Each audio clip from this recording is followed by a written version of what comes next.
নেতার ছেলে নেতাগিরি করবে, মন্ত্রীর ছেলে মন্ত্রিত্ব করবে। আপনি হচ্ছেন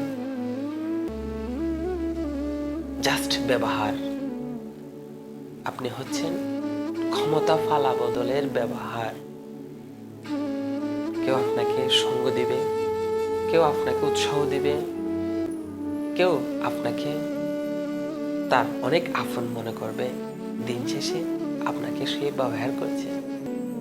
মনে রাখতে হবে, যারা মন্ত্রী ম্যাজিস্ট্রেট, যারা সুশীলগিরি করে, তারা তাদের ছেলে মেয়েকে উন্নত কান্ট্রির মধ্যে পড়ালেখার জন্য পাঠায়, আর আপনাকে দিয়ে রাজনীতি করে।